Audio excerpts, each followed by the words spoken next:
Good afternoon, everyone, and most welcome to 447. Yes, we are progressing here with the lectures, and might I say it's taking a turn for an acceleration in development, I'd say. And this is very much to do with the Klein bottle. It turned out to be an incredibly helping tool when it comes to widening space and get a more creative take on all the different subjects we went through during the whole series. And it is a boost, it's a turbo for the whole thing, without a doubt. But I will try to start from a different angle here. I will be trying to start every time from a new approach, because this subject needs many different approaches.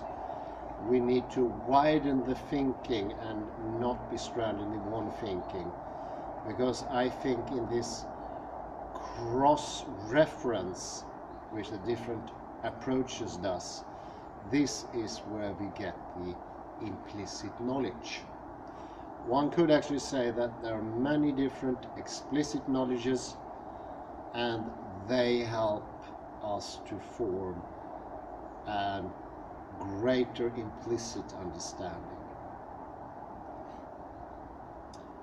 And today I will talk about the I as the enfolding part of the moment, and that's going to be the name of today's lecture. And I need to say too, it's number 647 and nothing else.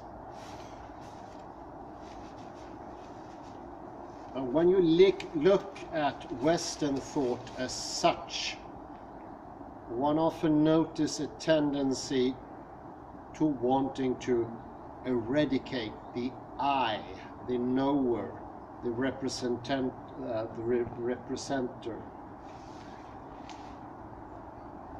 where everything starts, so to speak, or one corner of the polarity subject-object.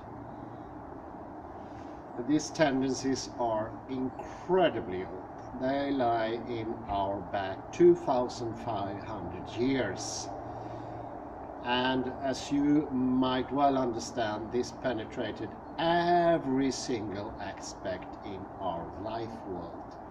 Our culture, our traditions, and above all, our language, or how we use our language.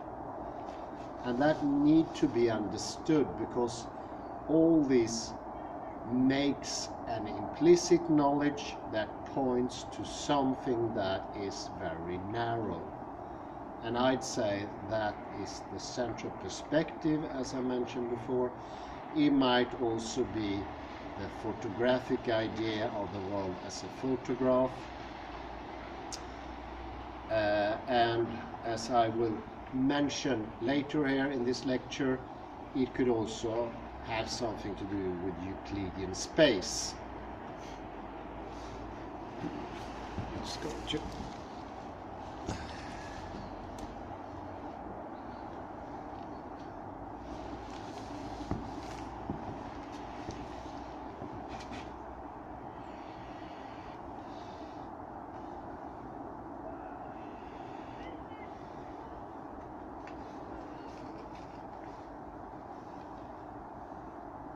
And one of the things that, where the penetration is very obvious in everyday language, is what do we mean by truth? What is truth? And this could also be something that Tartan Turku calls technologic thinking.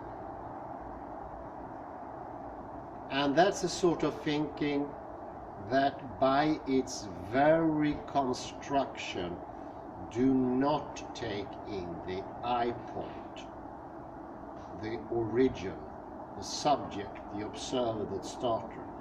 It takes as is its own life world, so to speak, a world without the subject.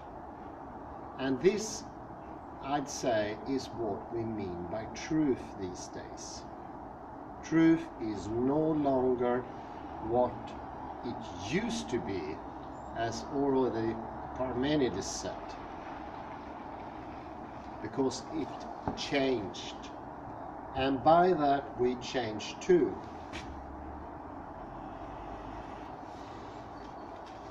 This can usually be termed observer-independent observations. It sounds like an oxymoron or a contradiction in terms, but that is actually what builds this knowledge, technological knowledge. And often a good example could be independent observations that shows the same thing. So it also takes this idea of sameness into the calculation. So sameness goes in, independent, generalized, at often different circumstances and different times. We often refer to this as objective or truth or fact. And it's a way of knowing, not only generalizing out the differences and traits of the world,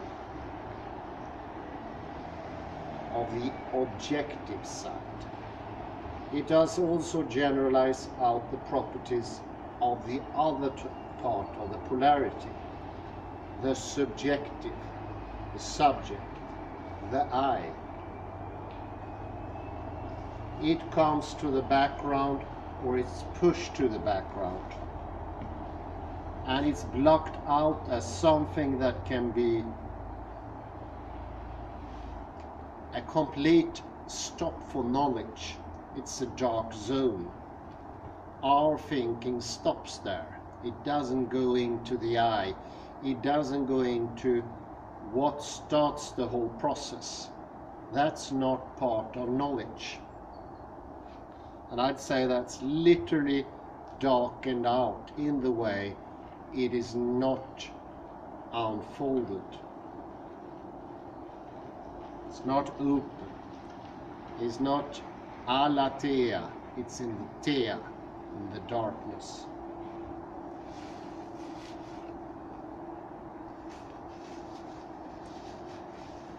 And thereby we are not only generalizing out the object, taking out the subject, but we also put the object on both sides. We say that the subject is constructed by the object. So there is also a hierarchy when it comes to value. And in this technological knowledge, the higher value is in the object, the material. And we all know about this tendency, and if you take it to the absurd, you will end up with Daniel Dennett, who says he doesn't exist.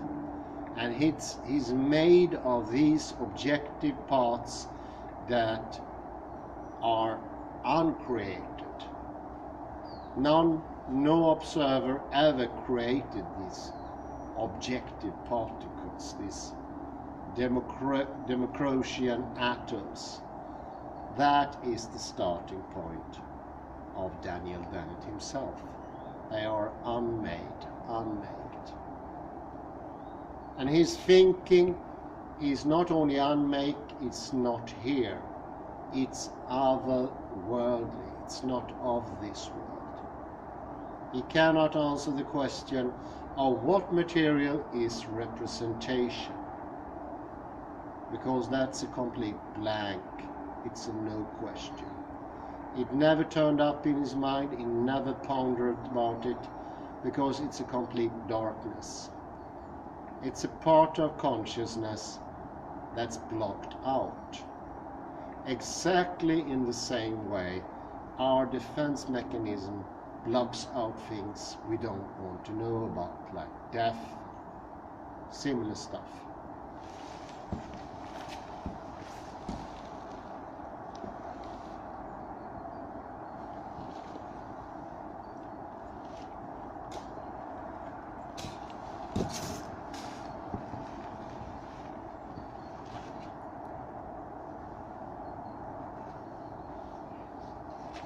This is a part and parcel of the process that we have object on both sides. One is more valued because that's the higher part of the polarity, and it's also, even in some instances, the substance with the proxy subject is made.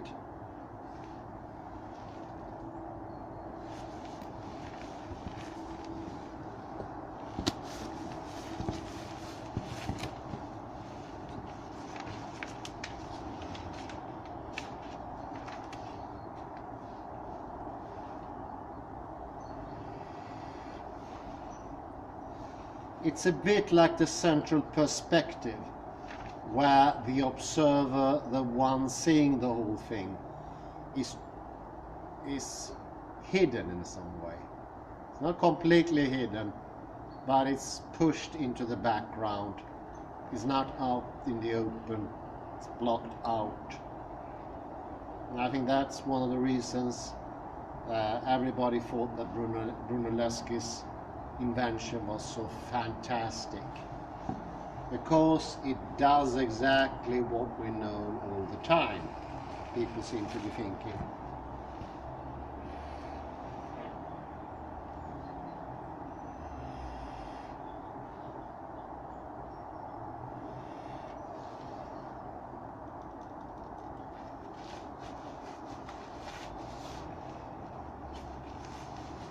And it's even indicated that we have no use of the eye at all. And none of the properties, none, zero of the properties on the objective side have any of the properties of the subjective. They're not similar. Everything is coming from the objective. If anything is coming at all, it's coming from the objective.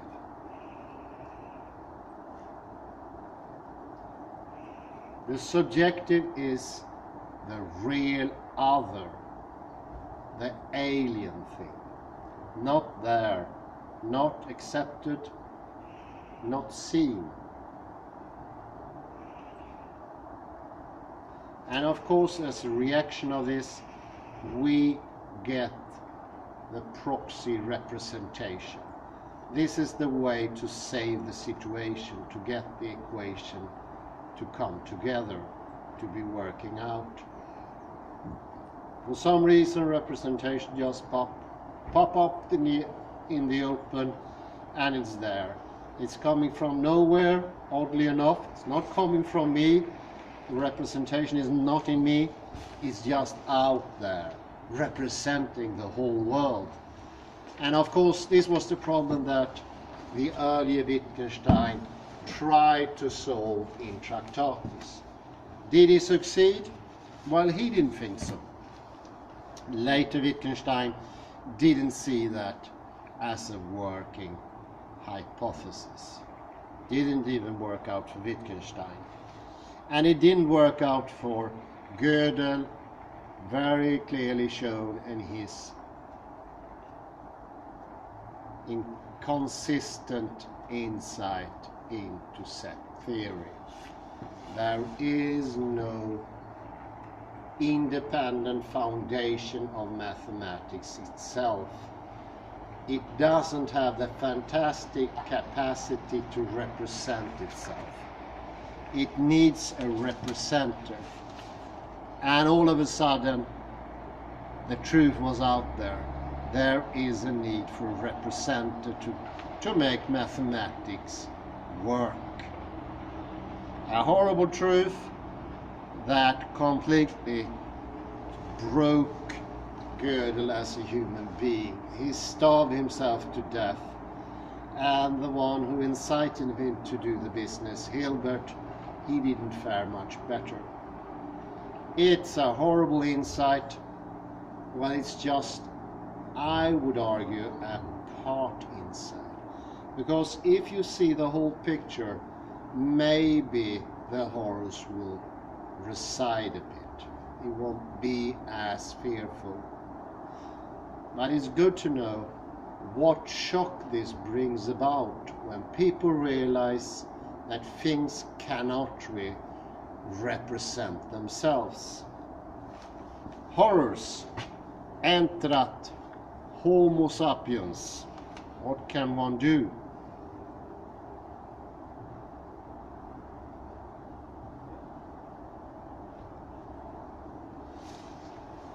And I think this eradication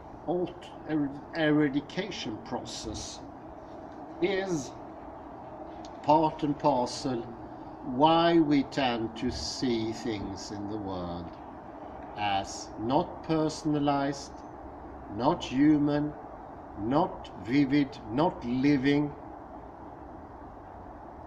To many people it sounds incredibly weird that the universe in some aspect should be living, could be living. It needs to be objective. Otherwise, the whole picture does not fit. It doesn't seem to the person to be digestible. And I would even say it's inconsistent. But that's not true, though.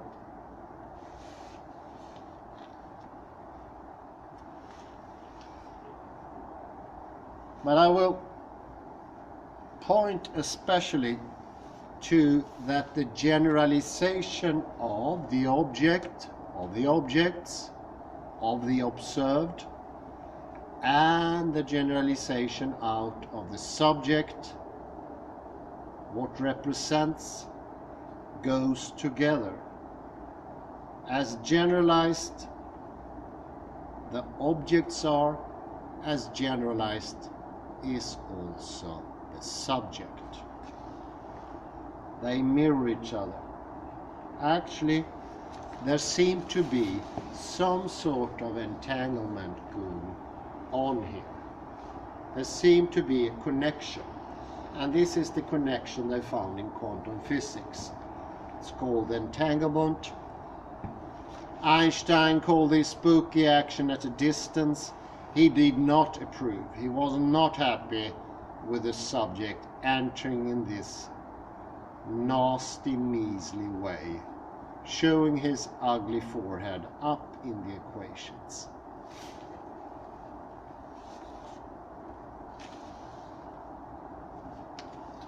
But these tendencies are all. Actually, they have millennia behind them. And it's exactly the same as Xenophanes was thinking. Already there, well rooted in our society, in our culture, and at the very core of our thinking world, our life world. This tendency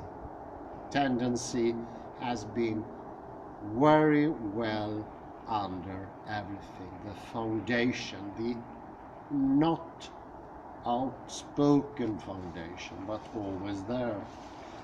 And I'd say that's the reason that Xenophanes sort of thought out that God could not have any properties.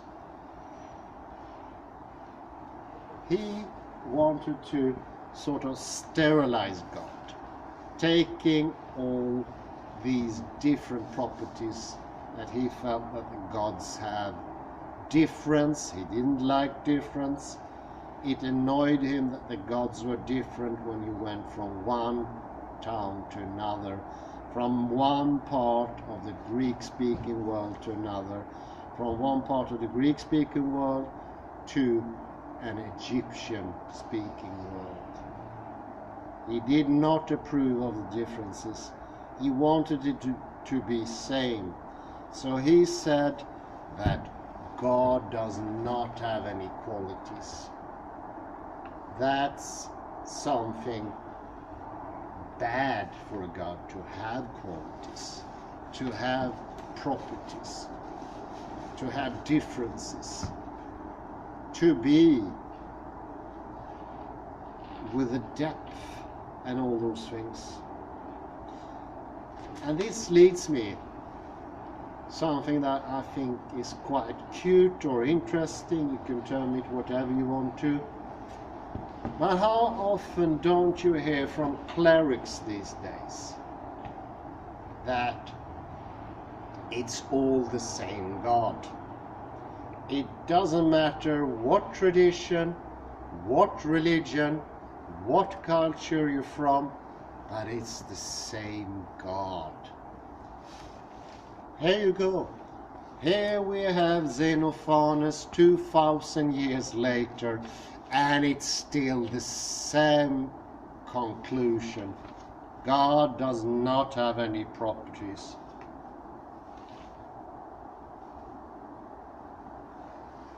It doesn't have any history. This God is not embodied. And therefore, it's being capable of being the same, whatever that means. We are talking about a completely depersonalized God, a shapeless God, a God who doesn't have an inside, not an outside, not any angles, nothing inside of it. No weight, no traits, no properties, no emotions, nothing material about that God. Actually, this God of the clerics today had nothing that could make this God real. Well, it is actually just as in Gödel. It's pure representation. And we still after 2000 years, we have no idea, or we cannot explain, or we don't even thought about the question, what on earth is representation? Of what material does it subsist of? It's a picture from nowhere, just as Thomas Nagel said in his famous book. A view from nowhere. It doesn't take any position. It's not looking out. It's not like this Japanese garden in Kyoto, where you can only see 14 or the 15 stones at any given moment. Now here you can see all the stones constantly. There's no perspective.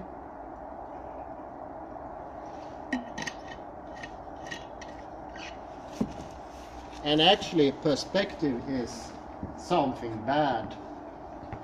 Whereas in quantum physics, it's absolutely necessary. I think it's very, very important to understand how long this tradition is, how ingrained it is. And let me also say that I've been thinking about the process of entering this whole tradition, this 2,500-year-old tradition. And that process needs to be taken in certain steps. I mentioned that in the last lecture, what our group has done, and that it has been in certain steps. And I come to understand we need to sort of unfold or backfold the whole traditional development, the whole development of tradition, going back from the other point 2,000 years until we reach where it started from. And it's a bit like archaeology. We need to do that in certain steps, and those steps shouldn't and couldn't be mixed.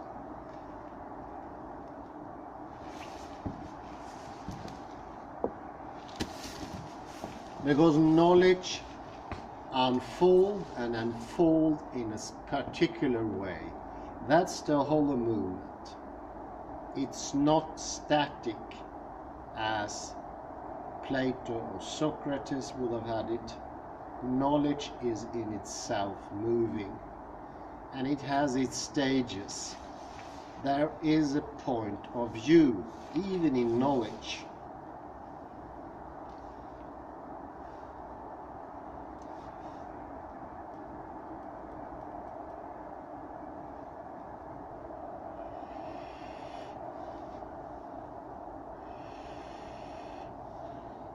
So once more, remember Thomas Nagel, a point from nowhere. It doesn't hold true anymore, not in quantum physics.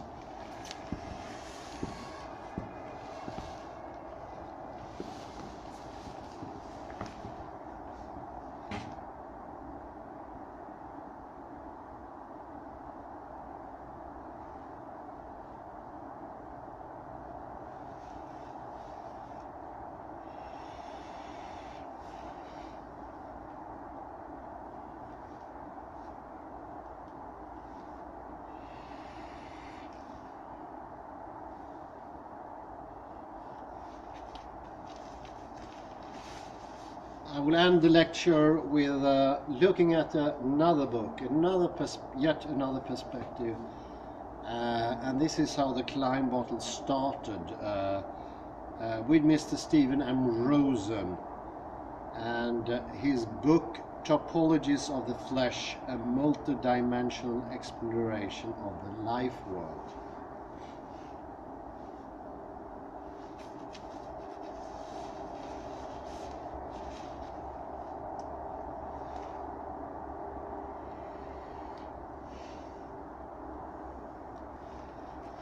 And he starts with Merleau-Ponty, the French continental philosopher. And it was an appendix by him, he left posthumously. An appendix to the visible and the invisible. And here he suggests an ontology of the flesh that he had been working on the final years of his career. And that it might require a topological investigation for its clarification.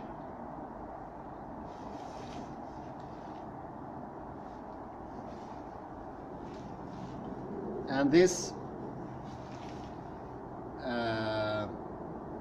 question Rosen raises, and he starts by taking up the Heideggerian picture of mankind abstracted from nature by technology, with such abstraction leading to a potentially devastating ignorance of the natural realities on which human life depends.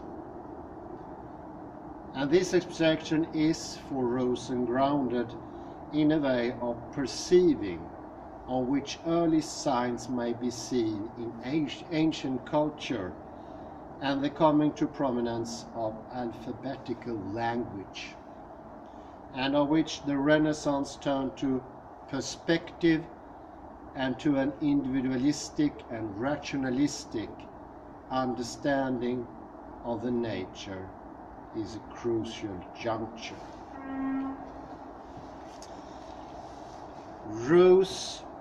Rosen opposes Euclidean geometry, and this is linked to this reductive and rationalist way of perceiving to topology, which is defined as the study of those properties of geometric figures that remain unchanged even under distortion, so long as no surfaces are torn. Such a discipline is grounded, Rosen insists, following Maxine Sheets Johnston, in the body though that is not a point that is with force argued for.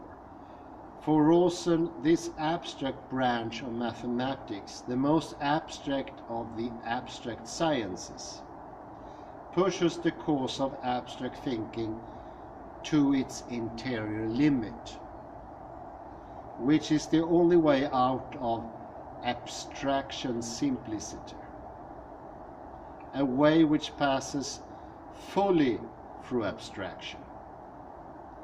Abstract thought, which extricate man from his nature in progress, cannot simply be left behind, Rosen argues. Abstraction cannot simply be abstracted. And what Rosen tried to do is to present Merleau-Ponty's late work as an attempt to overcome the reductionism of classical cognition, epitomized in Cartesian thought, and which he thinks of as the trichotomous division of reality into object in space before subject. That is, object in space before subject.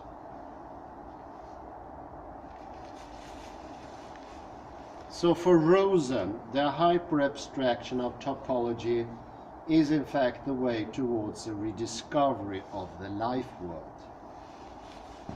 It's a strategy that is opposed to typical of other continental philosophers like Deleuze and Guattari, who claim to deny all binary opposition by affirming difference, becoming and multiplicity over identity, being and unity, but in doing so maintaining those opposition in a sublated form. And I'd say this is the age-old question about how do we handle binary opposition. And what Rosen means is that Deleuze and Guattari, who are very postmodernist, relativists, that try to get rid of the oppositions. But that cannot be done. What we instead need is another typology, something completely different.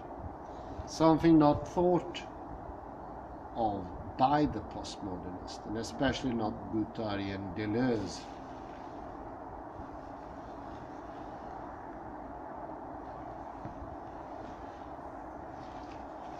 Instead, he wants to fathom an ontology of the flesh in a topological fashion. He starts with the figure of the Möbius strip,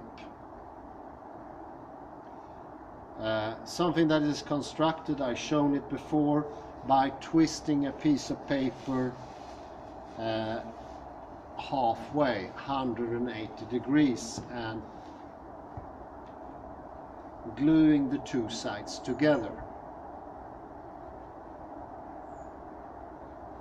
And this figure grounds a seeming dualism. We got both two sides. And especially if we take a local section of the strip, it seemed to have two sides. Well, the Möbius strip is very interesting that way. But it still has a unity. The whole thing comes together. And we can see that the two sides are continuous, and they are actually and is only one side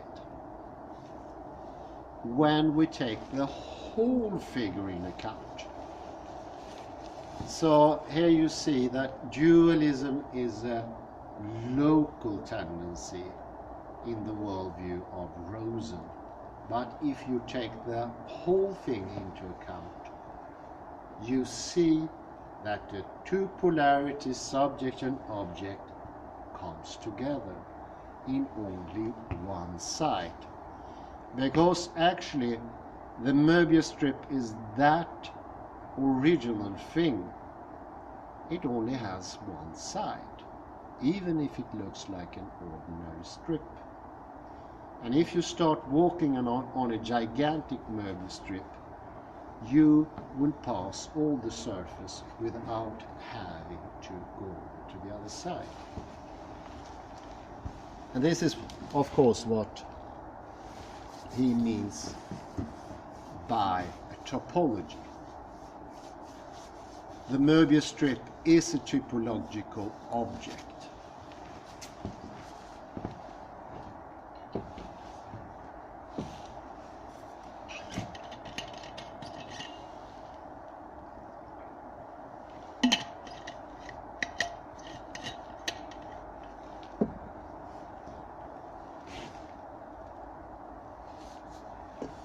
So just filling some coffee. It's I didn't mention that earlier, it's a very chilly day today. I'm actually shaking of coldness.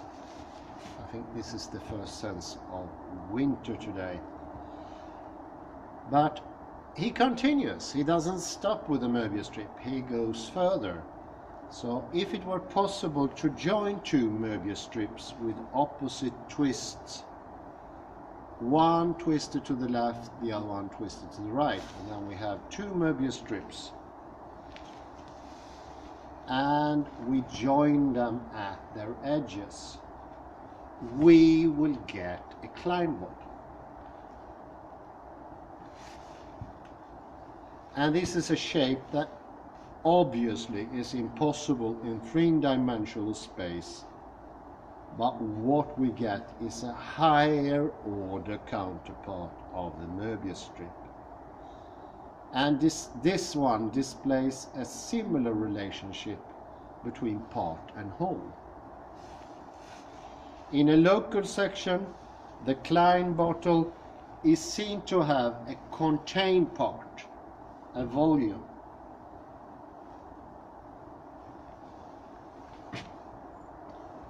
And we also have a containing part, the surrounding things. Both what is contained and the container are actually in the Klein bottle one and the same. So what is contained and what contains it is the same. So globally, this trichotomous division is seen to be grounded in a deeper unity. And all three parts are in fact continuous. So you get a continuity of all three parts, just like in the Möbius strip you get a continuation of the two sides, inside and outside. Here we get an even greater unity, a global unity.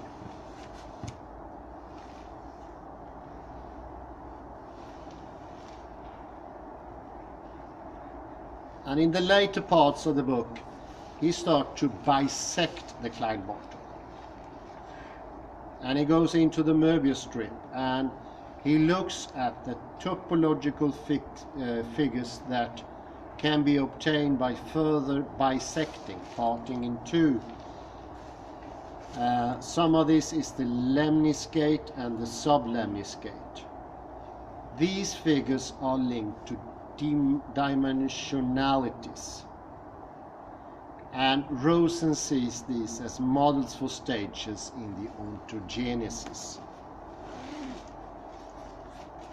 So he shows how dimensions can come from the Klein bottle. Klein bottle actually creates dimensions. And this is what it's meant by container and what is contained. That is actually dimension, it's a volume.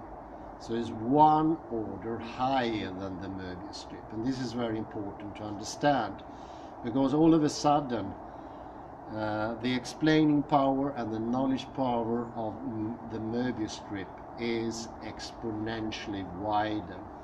We end up with this fantastic object, the Klein bottle.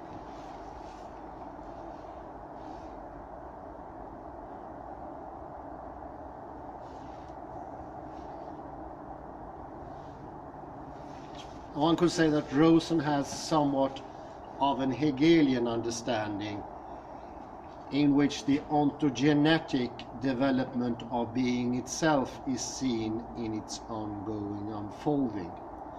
And according to him, the third and the highest stage of ontogenetic individuation, which he calls variously Kleinian being, cogito, and rational thought, coincide what Heidegger calls the end of philosophy, i.e. the 19th century endgame of philosophy, in which it is transformed into the natural sciences. Something that we chatted earlier on, me and Henrik, how in the end of the 19th century all of philosophy was devoured by science. After that we had only science. Even if you call it philosophy, everything was after that point in time ruled by science entirely. But not so for Rosen. He doesn't perceive this to be the end of the story. So what he does instead is he shows that the individuation, the movement in the Klein bottle, with birthing and self-appropriating of higher dimensional order, comes about all the time. So one could say, and this is how he expresses it, that this zero-dimensional mineral order gives birth to the first-dimensional vegetable order, and the second-dimensional animal order, and this is culminating in the leap towards three-dimensional Kleinian being. And this process of individuation leads to the atomized cogito of modern philosophy, and the divorce of thought from matter. This is what happened now, will happen a century ago. For Rosen, these dimensions must be gathered together again in a real and historical movement of proprioception. And this reverses the appropriative movement, as the cognitive third dimension acknowledges grounding in and birthing from lower orders, and offers thanks for receiving the gift of being from lower orders, ordered midwives and mothers, whose work is the realization of being itself. Well, I'd say that sounds very Hegelian.